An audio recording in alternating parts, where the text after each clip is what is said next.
Hello! It's me, Peerless Drew, here for another scintillating discussion of things that are related to robots. Namely, we have these two robots. We did kind of go over Dragoon the last time, a couple of weeks ago, but I thought I'd bring them along just in case anyone had any questions or wanted to discuss that at all. Of course, we'll focus more on MP48, the subject of the most recent stop-motion video. Got lion arms hanging off the back of him, because that's how the cartoon was, because that's how the original toy was. It's just absurd. Hello, Johan Diaz and Anthony Ortiz. What's going on? Whew. We are up to 4 concurrent viewers. Check it out. Totally worth the time. I do it for you guys that show up. This guy likes to fall over, so I'm just going to put him someplace safe. Put him over here. There we go. Alright. Well, this guy's interesting. One interesting thing about him is how many ratchet joints he has. So he has a double knee. This side is ratcheted. And this side is ratcheted. He has a double elbow. Both of the elbow joints. It's hard to see both of them. But there's one there. And there's another one there. And they are both heavily ratcheted. So that's fun. And then the shoulder, it has just a regular rotation here. And then it's got a ratchet. The hips, ratcheted sideways, ratcheted forwards and back. This is a soft turn. This is a soft turn. The foot is ratcheted. Even the joint that is used when he's in lion mode, also ratcheted. The waist is ratcheted. The ab crunch is ratcheted. I think I've run out of ratchets now, but it's a lot of ratchets. And I don't know, I think it might be a little excessive. It really makes it hard to stop motion him doing anything because it's hard to get a ratchet going without moving the rest of the whole figure. Kind of a pain. He's got this lion head. It even has an opening mouth. Maybe the mouth opened in the cartoon. I don't know hardly anything about that cartoon. And like I said, he's got lion arms. Oh, these are ratcheted. And even the elbows have kind of a soft ratchet to them. It's a lot of ratchets. So if we want to turn him into a lion, I like to get the arms kind of out of the way. You know, I've seen people just turn around the arm at the bicep, which is an option. I think it makes the arm maybe stick out a little less than it does normally, but the official way to transform it and to make it look like the cartoon is to bring the arm around and bend it up like that. It's just the way it is. But we can go ahead and move those arms out of the way if we wanna. Flatten the feet out for later. Alright. So we'll open up the mane. You have to kind of fold this part to cover up the derpy lion face. Just like to get that out of the way. It does have the feature that it can spin like some sort of whirlwind attack that the original toy and therefore the cartoon had. So you can probably rotate all the way around. I just don't want to. But it does rotate for some reason. So we just keep that out of the way. I've got a bit of a cold. Probably have coronavirus. So we're just going to move this doohickey out of the way. And then the whole thing goes down like that. It actually kind of embeds in a little bit into the back That's how you know you got it right. I feel like my focus is off. Let me see what I can do about that.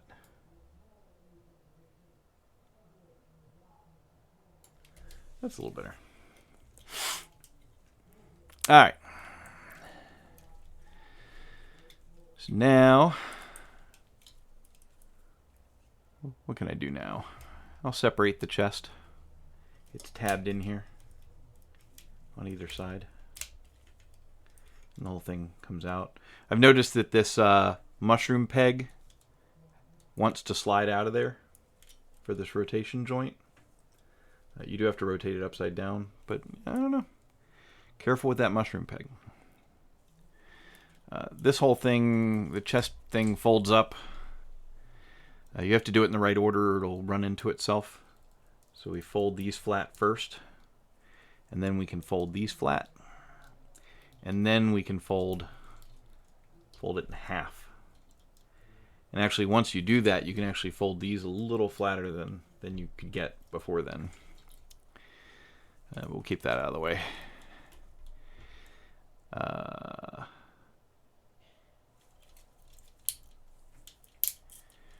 We can go ahead and separate the abdominal panels here.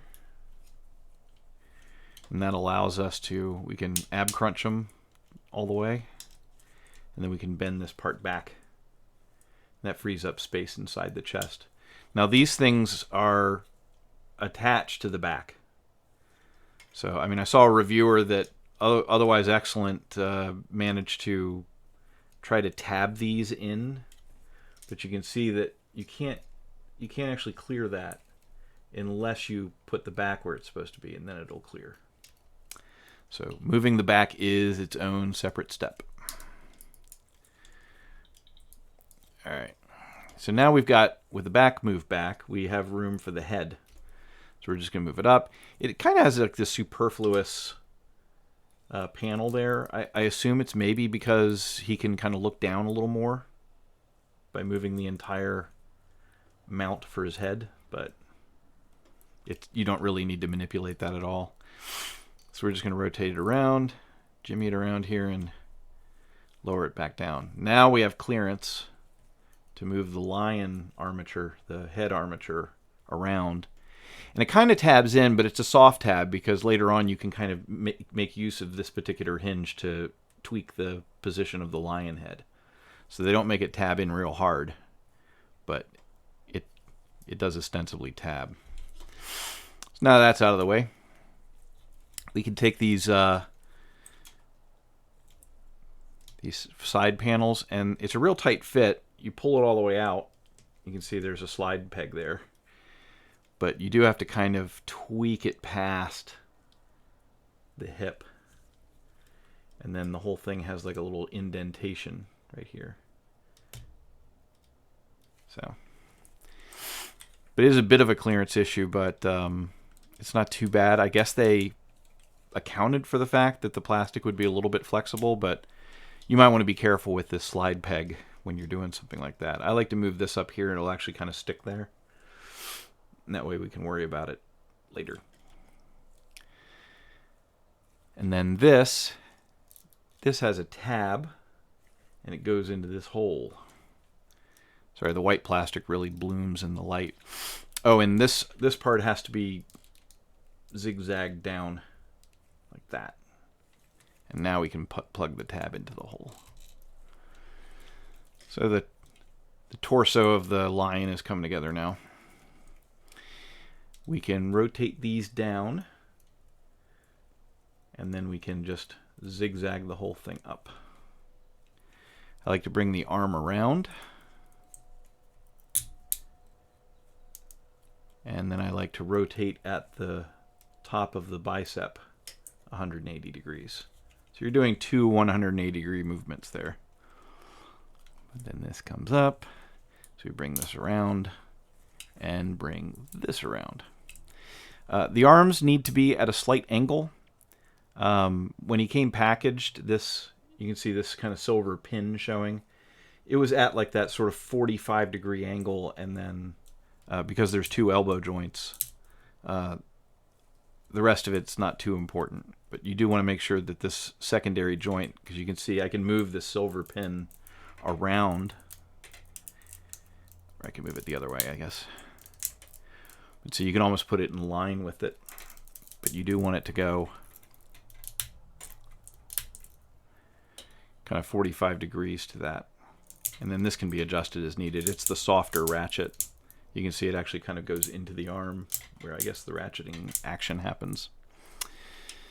It helps to turn the hands around 180 degrees, so we'll go ahead and do that. If I can remember which way.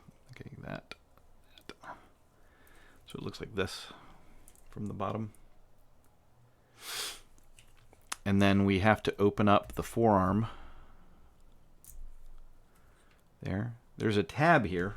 You just saw the bottom of this foot. There's a tab slot here, and then this tab. And those are going to engage later, but it's kind of hard to see later, so I just thought I'd point them out now while the arm's spread out. Same thing with that one. And then we just bring this whole thing down here, and we start to lower the arm and tuck it under that panel. And we do want to get this tab tabbed. Here's a good view of it. So we're just adjusting the arm as needed. Get that tab in there. And then there's actually a tab here that goes into a slot there. So we'll just make sure that goes there too. We're just going to do the same thing on the other side here. It's a little confusing when you first get it, so maybe this video will help you, or the stop motion will. This goes on here. Make sure that's tabbed. And then this flips down and it goes into the two slots here. And that's how you know everything's locked together once you reach that point. We can move the feet around, although you have to kind of walk it past this way if you've gone this far without turning them. I should have turned it earlier, and it does turn in the stop motion. But you can get it just barely past if you cut it loose like that. We'll save the lion head for last for this demonstration, so we'll go ahead and do the legs. But the legs are mostly just a matter of, you bringing the thighs up. I like to bring them up, past the 90-degree mark. And then we rotate at the mid-thigh and then rotate the foot back. We can put the heel away. And then this goes 3 clicks. I don't know. We move the knee out of the way. It's on a double, like a floating armature. And then you just kind of fold the leg as far as it'll go for lion mode. We'll do the same thing over here.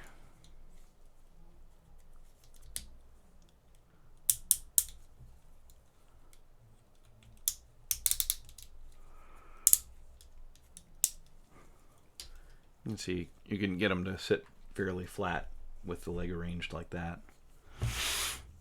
And then the tail bit, it flips out.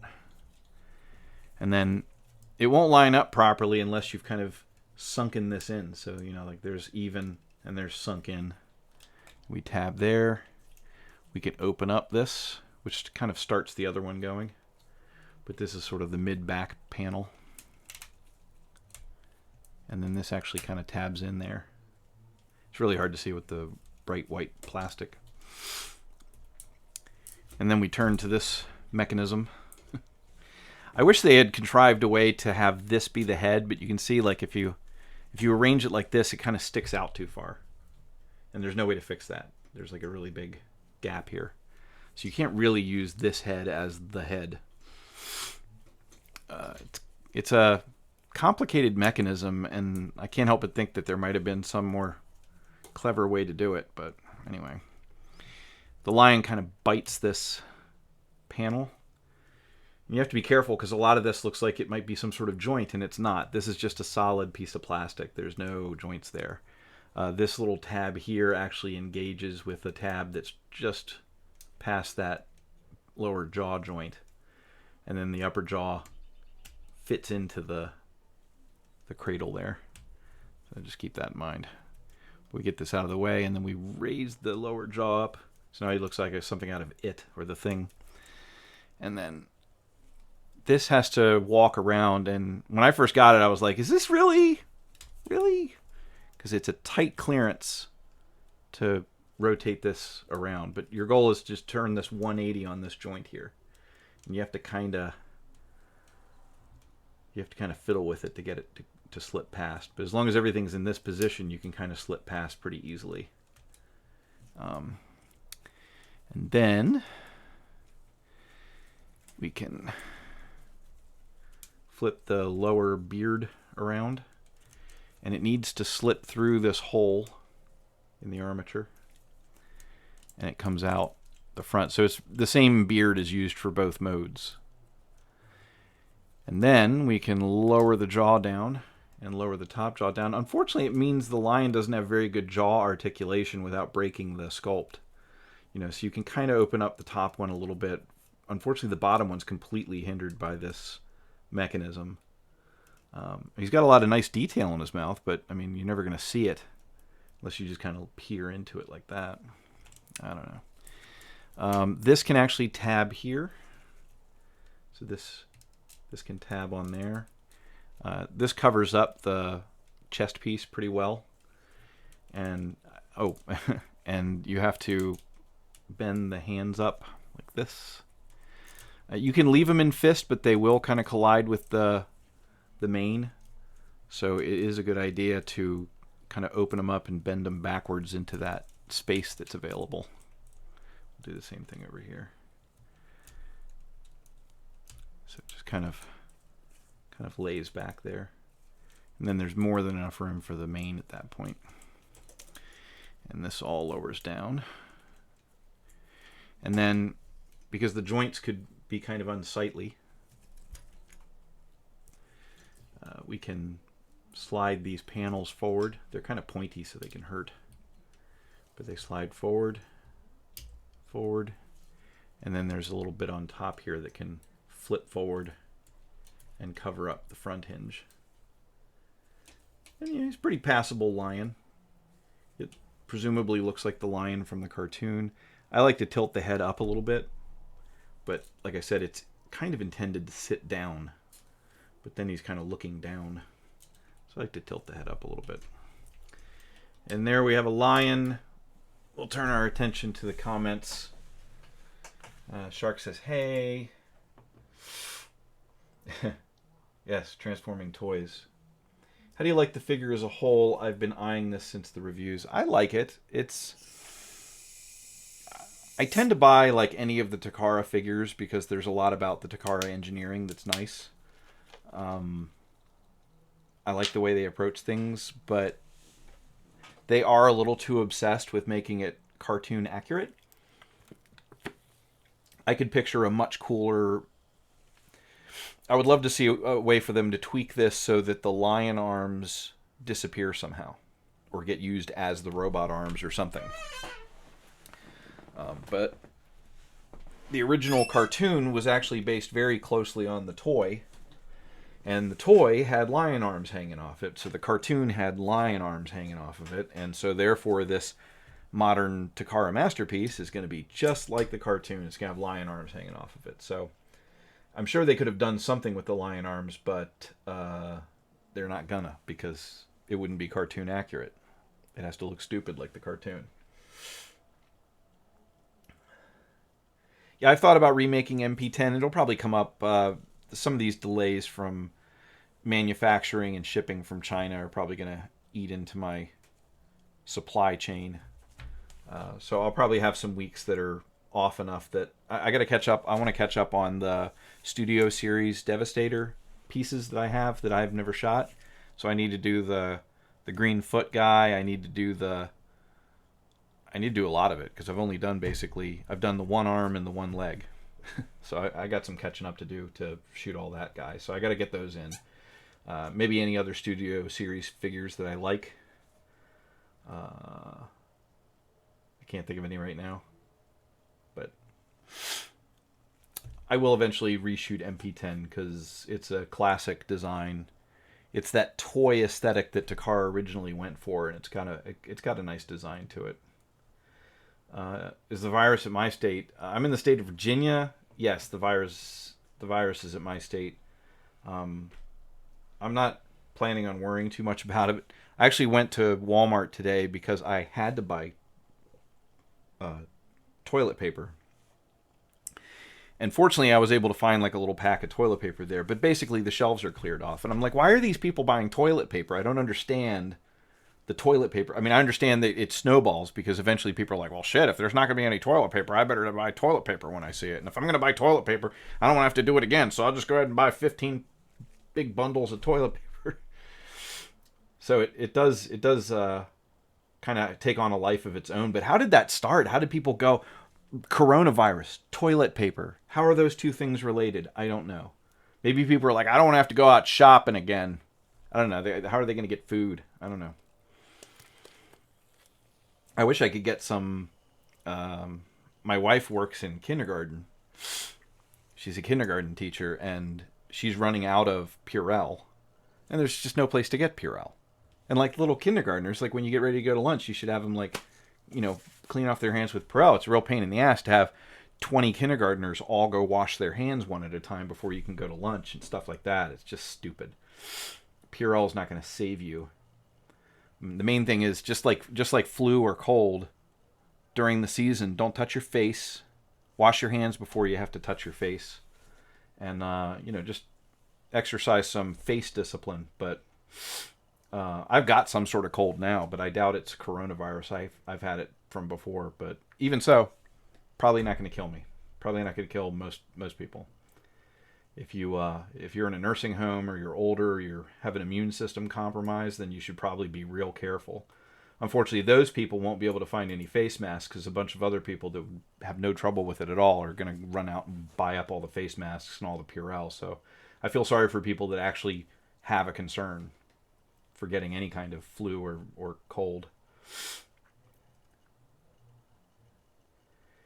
Yeah, I mean, that first Optimus Prime MP10 video I was still experimenting with, like, maybe having it stand up by itself. So it has that weird sort of Gerwalk mode. And I also had experimented with having it sync to the music. So when I edited it, I did it in these weird jerky sort of sync movements. Later on, I just learned if you just have it move at a regular pace, then it will kind of naturally sync to the music and you don't have to get too carried away with trying to do that. It was a real pain in the ass, and it didn't come out great. So yeah, I would like to do MP10 again sometime. I'll have to circle back to that when I'm caught up on Studio Series and I have a slow week. I mean, I have things in the pipeline, but they're not arrived or shipped yet, so I don't know when those things are coming. I mean, I'm looking forward to. Let's see. I will tell you. I'll give you a sneak preview of things in my pipeline. Or at least I'll tell you about them. I don't feel like showing them to you. But there is the Nicey, that version of RC that's like almost crazily sexy looking. We do have the trailer for X Transbots. The combined mode for X Transbots is going to come out sometime. So that'll show up someday. There's that the Generation Toy Lamborghini, or Lamborghini looking, but it's a bull that turns into Sideswipe looking figure. That's nice. This coming week, I have on hand the new Devil Savior Devastator part. The head, the Mixmaster from Dark of the Moon or Revenge of the Fallen Devastator. And I have on order the big guy with the two wheels. And I did pre-order the Zeta Unicron that currently, when you look at pictures, they're hiding the head so that Hasbro doesn't sue them.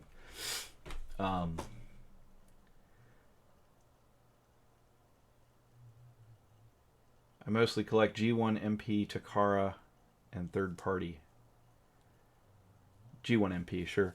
Yeah, G1, I just went through and revised my playlist. So if you look at my playlists, on my channel. There's now like a G1 playlist that has all of the G1s, regardless of whether it's Takara or third party, anything that counts as G1.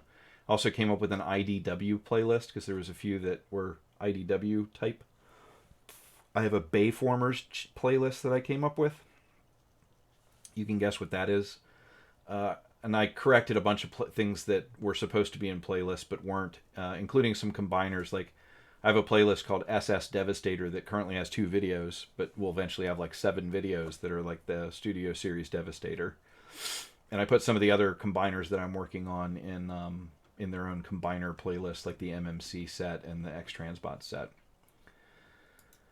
So you have some other playlists you can look at if you want to. I just cleaned those up the other day. He's out of focus. There are no other questions. And sadly, I'm at 5 concurrent viewers. 63 playbacks though. I don't know how live streaming works. I just spend a little time on it every week just to have a little more content and engage with you folks.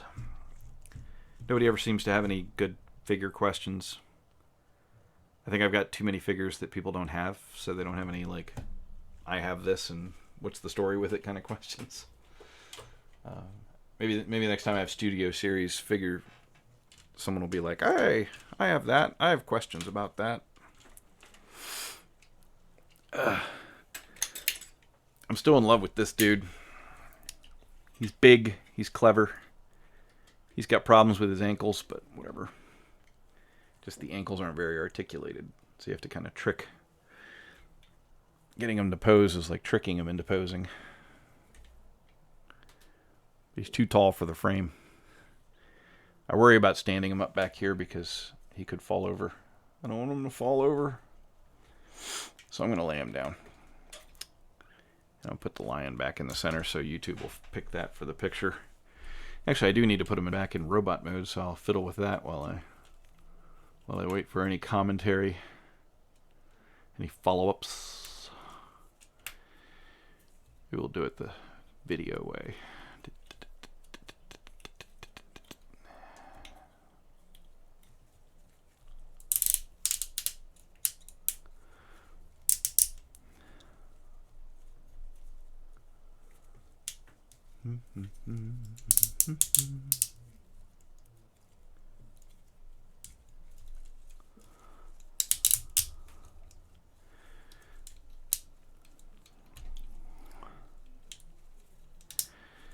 Oh, I forgot to show off. He's got these. He's got one more feature about him that I didn't put in the video and forgot to mention just now.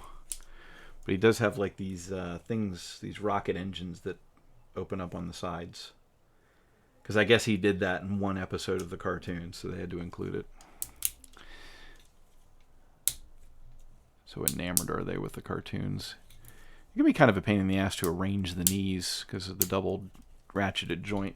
But there's kind of a right way and a wrong way.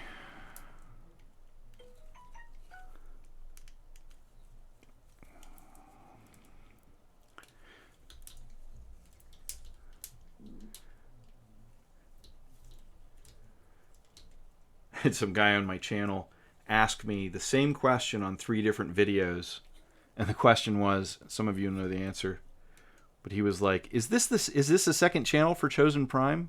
And I was like, no. So I did the wise thing and deleted 2 of the comments and then just answered the one. But I don't know why people have to insist on that impression.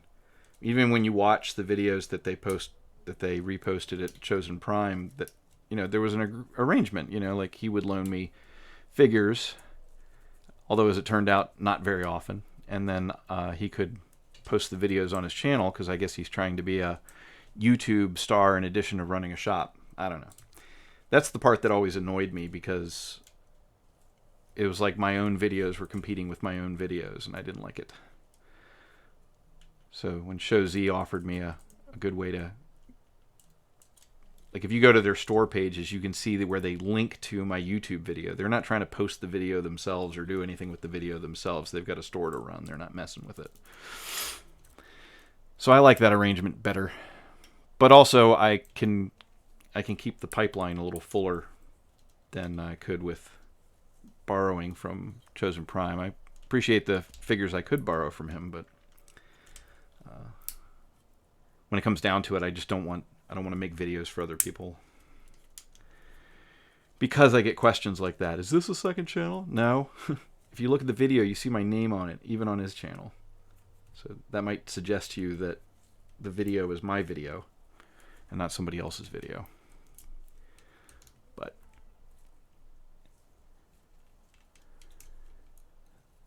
people don't pay attention to those details sometimes. And that's okay. That's okay. Maybe they don't. It's not the end of the world. A little annoying, but it's okay. I'll get over it.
Yeah, I forgot to put this in.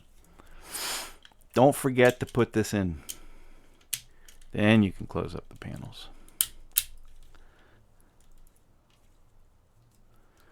So we unfold this first, and then we split. These are actually just kind of, these aren't like hard pinned, so they can pop off without any damage to them, which I think was wise of them, because I had one pop out on me and I was like, where'd it go?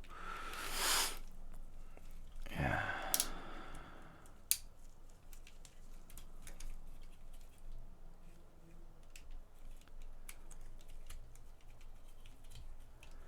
All right. Now here's Robert again. Like they say, truck not monkey. It's more like truck not kitta. Turn these around.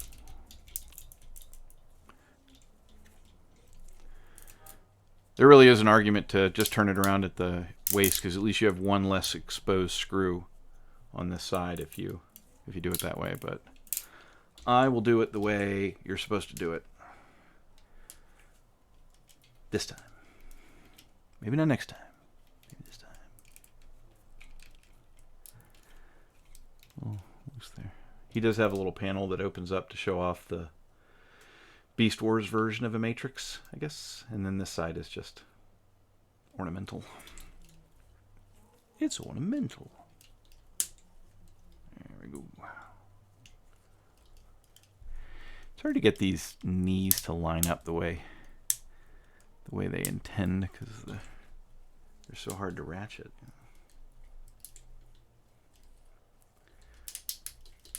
Kumo now. Why are you uneven? Why are you? Anyway.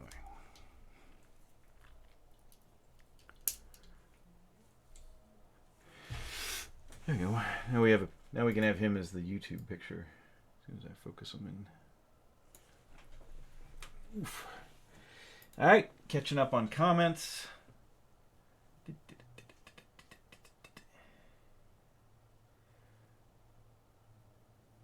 All of the Studio Series figure reveals. Yeah. Some of them look cool, I guess. I'm sad and alone. Cool figure, though. Well, I'm sorry you're sad and alone. The desk. Yeah, I'll probably check out your other vids. Thanks again for your feedback and all your work. Thanks. Brandon is. Oh, yeah, Brandon. Yeah, he's a cool dude. He's cool. Just, he's very busy. And he doesn't have time to send somebody figures. So I would just get a flurry of figures once in a while, and then otherwise I'd be on my own. And again, I don't want to make videos for somebody else, so... I like his new reviewer that he picked up, Epic Disaster. Seems to be doing review videos for him. And that guy has a really good understanding of how these figures work. I mean, you get a lot of reviewers that are like, all right, well, I got this figure, and I'm going to figure it out on camera, you know? And it's like, there's so many reviewers that don't seem to understand how the figure works. And that guy, that new guy for Chosen Prime, does an excellent job of comprehending the figure and demonstrating it. I'm really impressed with his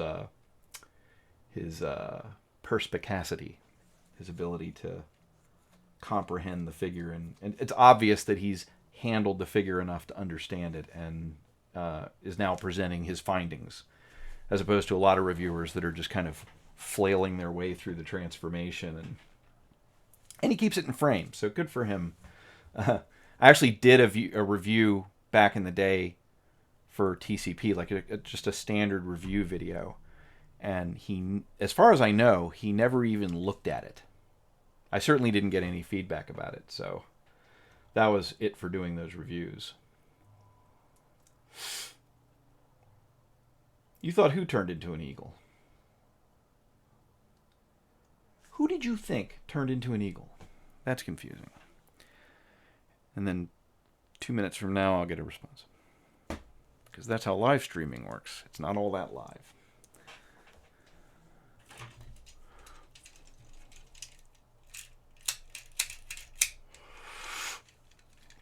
Well, that's all I have to say about these figures. I do have the Devil Savior split, but I'm not going to mess with that right now because I'm still figuring it out.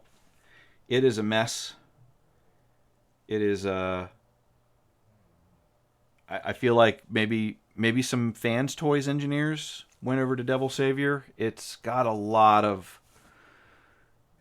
issues. It'll be an interesting figure. I'll probably get the whole set because it'll just be a really cool giant Devastator to stick on your shelf. But it's funky. It's weird.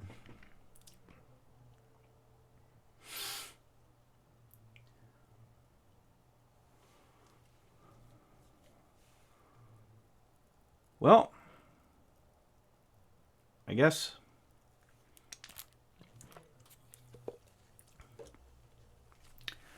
that's all. I'm going to give a honest to gosh. I'm going to give you a 4-minute warning. At 7:45, it goes off. So you got 4 minutes.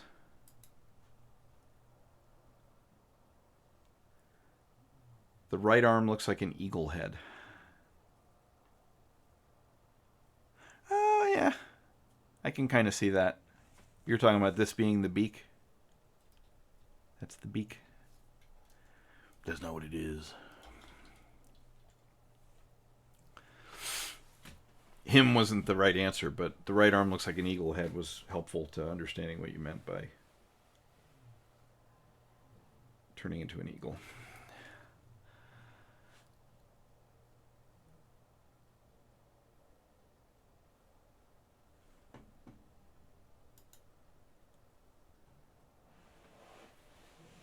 Oh, we're down to a 3-minute warning.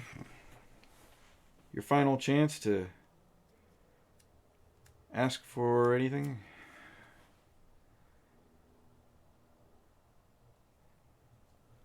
Though I guess sitting in here in silence makes the end of the video kind of boring.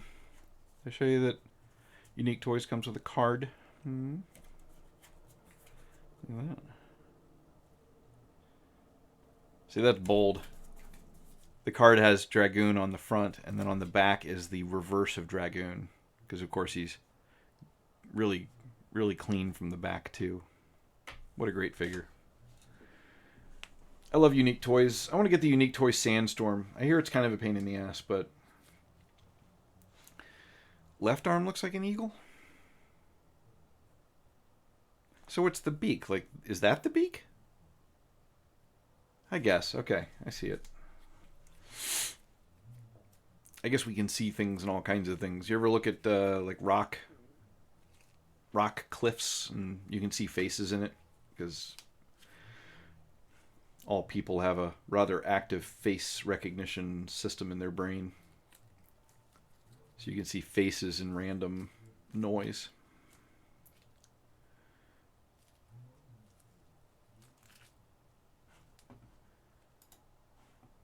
You know, it's funny, I actually signed up for this thing. Let me show you something. Because it just looks nuts. And I don't think it's so big. I have no idea what the final price is, and I guess I could back out if I wanted to, but this thing's kind of cool. I'll show you. Display capture. Look at this thing. It's a shockwave. So there's a shockwave. And it turns into the Megatron ship. How fun is that? It doesn't look too big. It looks interesting. I mean, it turns into that ship, and then, I mean, you can see parts of the ship hanging off a shockwave, but it's not too bad. So they did a pretty good job of the legs, I think, turning into the sphere at the back of the ship. But I thought that was an interesting figure. There's also, since we're talking about them, 1 minute warning. I was talking about this guy.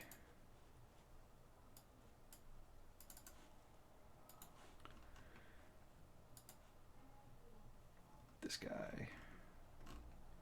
Kind of cool. Turns into a bull. They seem to hide the bull legs away pretty well, so that's kind of nice. And then it's funny, the pictures of this, what's now called the 01 Studio Cell is the name of the figure. And everyone on the forums, they post pictures of this, and they're like, I'm not buying that. That's stupid. That doesn't even look like Unicron. But, I mean, even here they're showing how the chest opens up. That's where the head comes out. They're just not showing the head anymore. So they show the head untransformed, and they got these extra parts on the shoulders because they're trying to make it look enough not like Unicron so that Hasbro doesn't hassle them anymore. Because Hasbro pressured them to take their first iteration of this, or their first reveal of this, off the market back when it was Zeta. So here's what it'll really look like.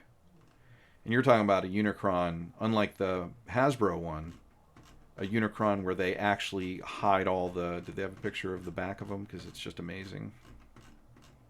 Look at that. It's not covered with potato chips like the HasLab super expensive one is.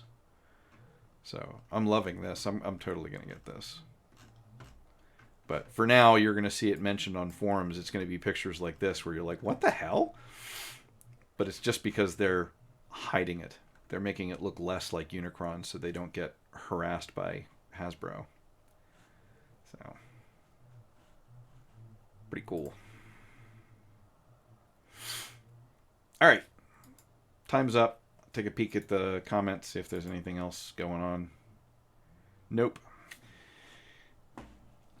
Well, everybody have a good evening, and you'll see Devil Savior split this Sunday if I don't just give up and slit my wrists over it. All right. See you later.